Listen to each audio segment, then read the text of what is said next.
राजस्थान के सुदूर इलाके में बसा किरणपुर गांव बाहर से साधारण दिखता था, लेकिन अंदर ही अंदर एक ऐसा राज छुपाए बैठा था जिसे सुनकर रूह कांप उठे। गांव के बुजुर्गों के मुताबिक पिछले 47 सालों से हर शुक्रवार की रात गांव में किसी न किसी की मौत होती है, बिना किसी बीमारी, बिना किसी चोट, बिना किसी वजह के। शुक्रवार की रात को जैसे ही सूर्य अस्त होता, पूरा गांव सन्नाटे में डूब जाता। लोग अपने घरों के दरवाजे कील से बंद कर लेते, खिड़कियों पर लोहे की सलाखें लगा देते और कोई भी बाहर नहीं निकलता।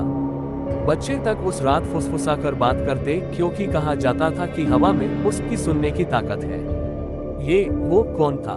गांव वाले उसे कालीनाथ कहते थे, एक तांत्रिक जिसकी मौत यही एक शुक्रवार को हुई थी। कहानी थी कि 47 साल पहले कालीनाथ को गांव से चोरी और काले जादू के इल्जाम में निकाल दिया गया था। बदले की आग में उसने तंत्र मंत्र करके गांव को शाप दिया, हर शुक्रवार तुम्हारा कोई मरेगा और ये सिलसिला तब तक चलेगा जब तक तुम मुझे पूजा नहीं दोगे।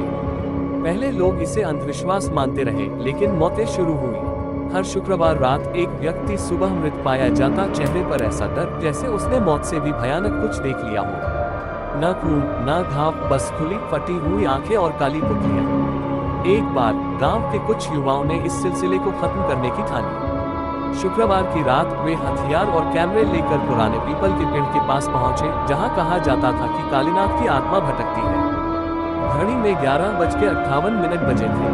अचानक हवा ठंडी हो गई और एक सड़े हुए शव जैसी बदबू फैल गई। 12 बजे बजते ही पेड़ के नीचे एक काले चोगे में लिपटा बिना आंखों वाला आकृति उठा। उसकी आवाज गहरी और गूंजदार थी, तुमने मेरी नींद तोड़ी, अब इसकी सजा तुम्हारे गांव को चुकानी होगी।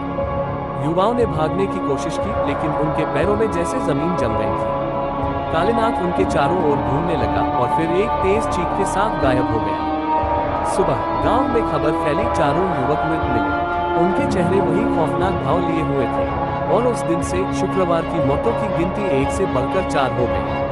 आज भी किरणपुर में हर शुक्रवार मौतें होती हैं। लोग डर में जीते हैं, लेकिन कोई गांव छोड़कर नहीं जाता, क्योंकि कहा जाता है कि जो भी गांव की सीमा पार करता है वह रास्ते में ही मर जाता है। और हर शुक्रवार रात हवा में वही आवाज गूंजती है, मैं कालीनाथ हूँ और मैं तुम्हारा अंत हूँ।